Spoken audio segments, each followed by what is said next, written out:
Point Spread Weekly is our new digital magazine from the Vegas Stats and Information Network. It is designed for pro and college football bettors alike. Covers action from the Thursday night NFL game all the way through the Monday night NFL game on any given weekend and all the pro and college games in between. Over 60 pages of stats, trends, and analysis. This week, Matt Human's picking out 3 key games to watch on the pro and college schedules. Dave Tooley's takes on NFL Week 7. Brent on the Sunday night Super Bowl rematch between the Pats and Falcons. Jeff Fogle on the Monday night game between the Redskins and Eagles. Chock full of stuff. Get your free sample of this edition. I said free by signing up at vsin.com/subscribe. Gill Alexander, football free for all, right here on a numbers game at VSiN, Sirius XM channel 204. Appreciate everybody tuning in at vsin.com, also on the VSiN app. Let's get into it with some more games. Evan Silva, senior editor over at Rotoworld, the matchup guy, the fantasy guy. Evan, give us another ball game you're looking at. Evan, there. Have we lost Evan? Maybe we've lost Evan. We'll get back to Evan momentarily. Hey, sorry, I had it on mute. Sorry, Gil. Yeah. I hate the mute button. I know. What are you looking So I at? want to talk about Packers Saints. So this is another game where we're going to be dealing with a lot of unknown at the quarterback position. And on the first segment, you guys talked about Kevin Hogan and how there was just a lot of unknown with him. And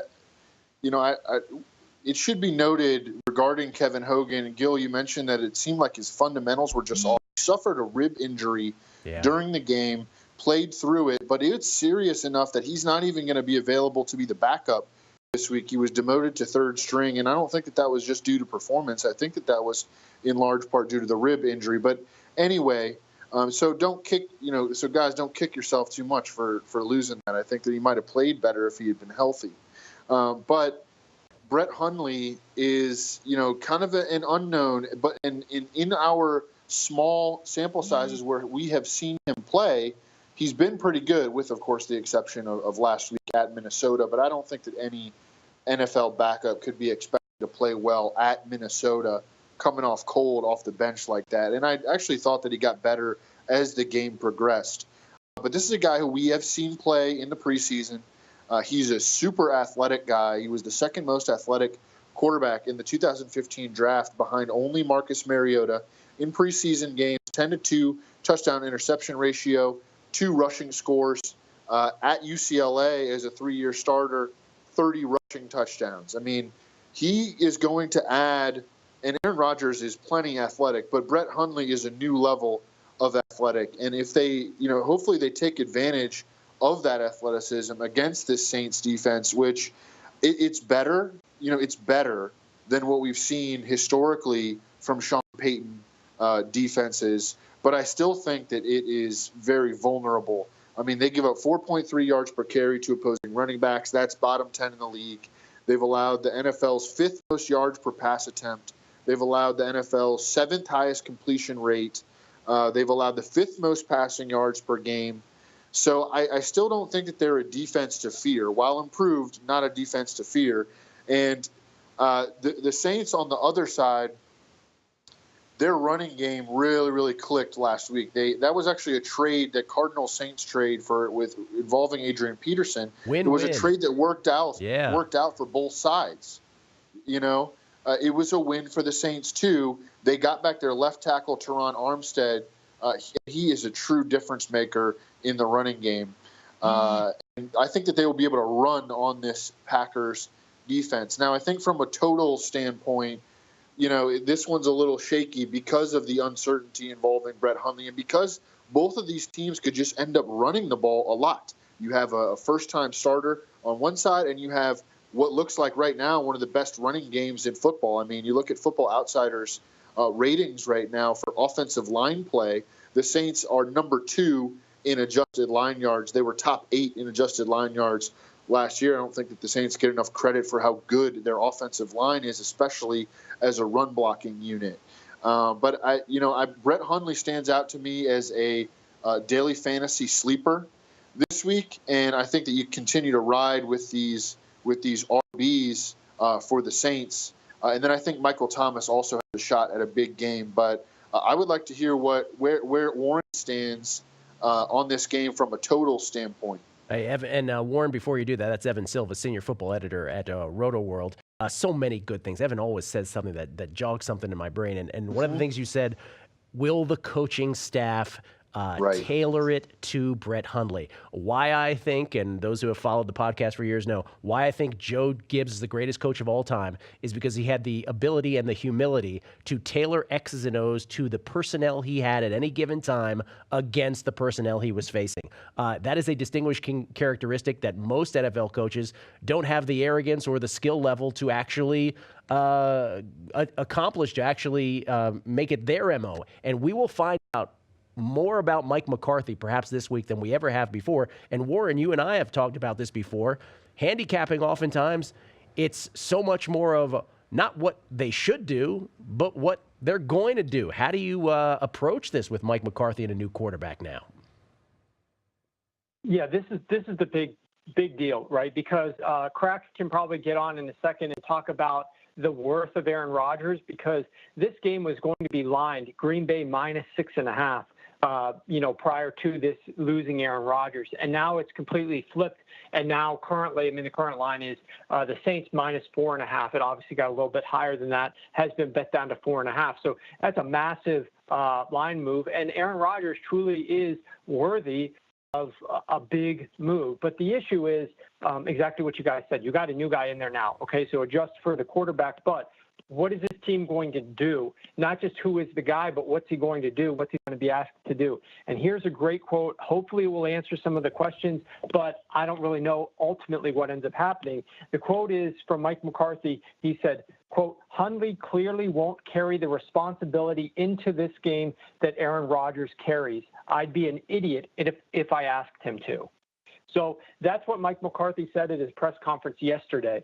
And that makes perfect sense. I think they do have their run game going a little bit better. Aaron Jones coming in, Ty Montgomery, they're playing really well. The question that I have always when you're talking about a totals perspective is how deep, how aggressive are they going to be? We know that the Green Bay Packers are above average in their pass ratio. The Saints year to date and last year, if you look back historically, they are above average as well.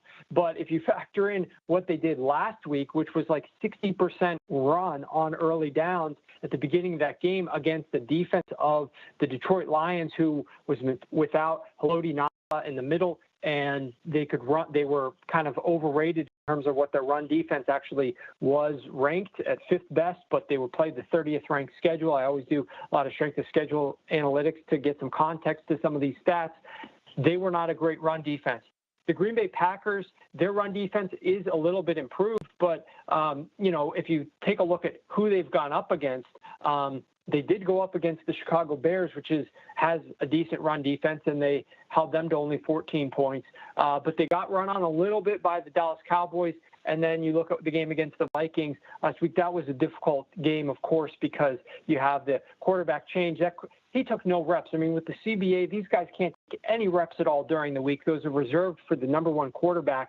So I agree 100% with Evan. You got to throw last week's game out the window in terms of what we saw with Hundley. They're going to come in with a game plan more tailored to him. I just don't know what that is. I just don't know. Is it going to be deep passing? Is it going to be short passing? Is it going to be a lot of running on early downs? Are they going to throw to open up the run? It's hard to say. Hard to say. Bill, Warren hinted at it earlier. It is the question of the week, and we talk about it all the time. I like to say that these things don't have a static answer. So the example I like to use, if Tom Brady comes down with the flu on a Sunday morning, he means a different amount to the line than if he's let's say he's at Atlanta versus home against the Jets. There's a different answer to that question about how Tom Brady means in any given matchup. In this particular matchup, Aaron Rodgers, what does he mean to the line? Obviously, based on what Warren just said, it's about 11 points. Yeah, 11 points. Warren, you said that was they would have been minus like 6. Is that what you're saying? 6.5. Yeah. 6.5. Wow. Yes. Wow. Do you believe that an NFL player or any sport really can affect the line by double digits by one player? I know it's the quarterback, and I know he's a great quarterback. And part of that is that it is Brett Hundley, right? Yes. It's the replacement, right? Yes. With no sample size really to go. Normally, players, normally the market overreacts to an injury also. The line should not be what it is. And maybe this is one of them. A lot of times backups that are backing up to premier players. This is anything, NBA, especially basketball. That person could normally start on any other team. Just so happens they're backing up a superstar. So you have to give them more credit than that. And that's when he said that, I was really shaking my head. Wow. Yeah. I can't believe that a player is worth that much. By the way, we had this game circled before Aaron Rodgers was injured, of course, for a very good play. And now, of course, we don't have a good play on it. Now by the wayside. Yeah. Before we go to break here, Evan, before we let you go, let's talk about that Sunday night Super Bowl rematch. Last week, the Falcons are up 17-0 on the Dolphins. They squander the lead. They're down 20-17, and they lose, rather, 20-17. Reminiscent, sort of the poor man's Super Bowl collapse when they were up 28-3 on the Patriots. And, oh, what do you know here? And they lose that, by the way, of course, famously in the Super Bowl. And, oh, what do you know? Now here they travel to New England on a Sunday night off the loss to the Dolphins. New England now a 3-point favorite with extra juice. Totals at 56. 60 seconds or less. Give me on this Sunday night marquee matchup on the NFL slate this weekend. So one of my preseason expectations was that the Falcons would take a step forward this year defensively. I mean, they had a lot of young players, and that just has not happened.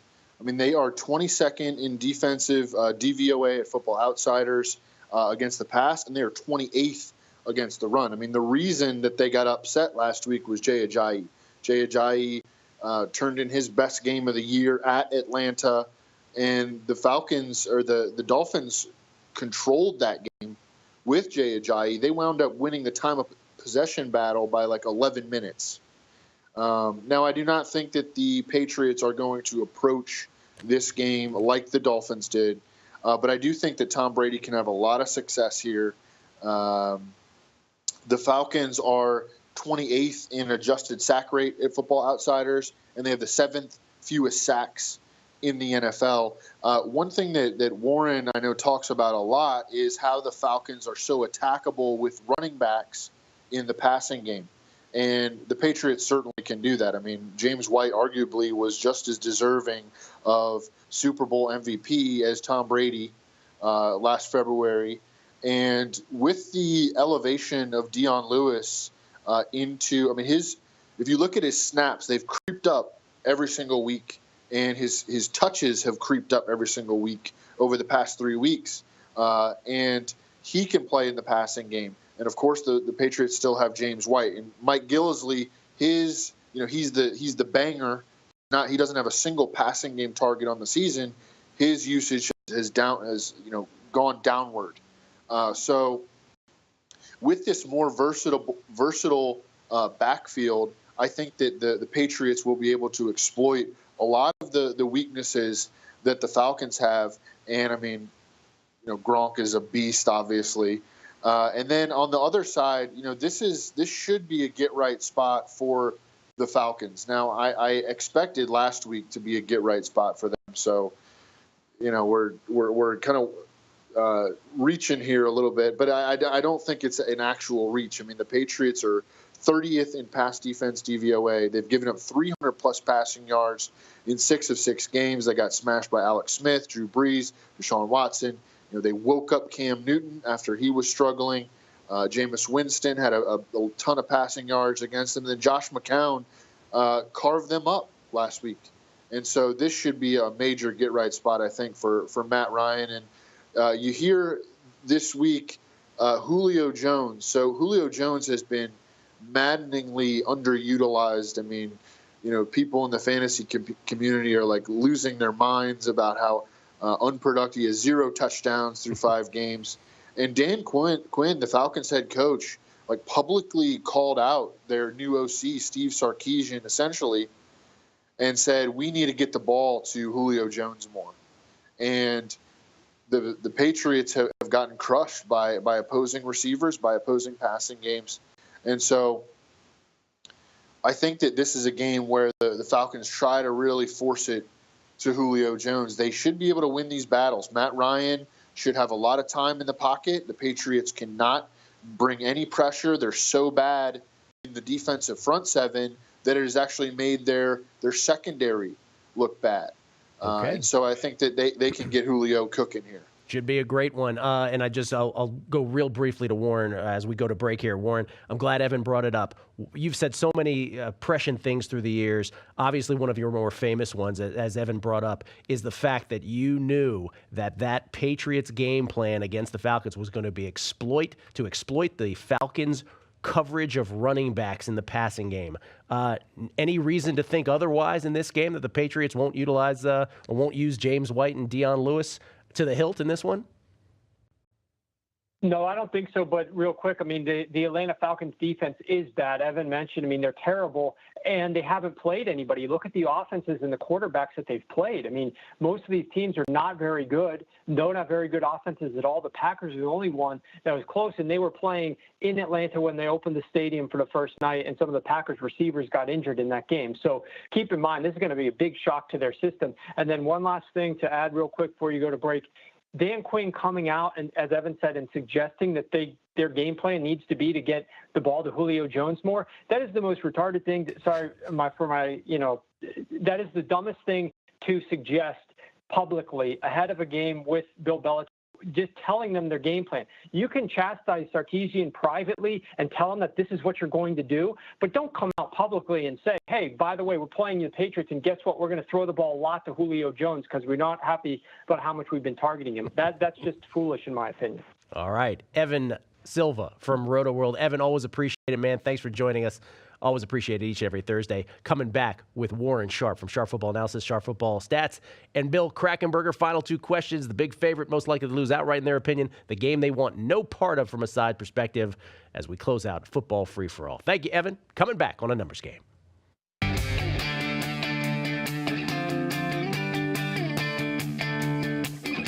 It's A Numbers Game, live from the tip of the strip in Las Vegas. Get your fill of numbers even after the show is over by following the crew on Twitter, @BeatingTheBook and @VSINLive.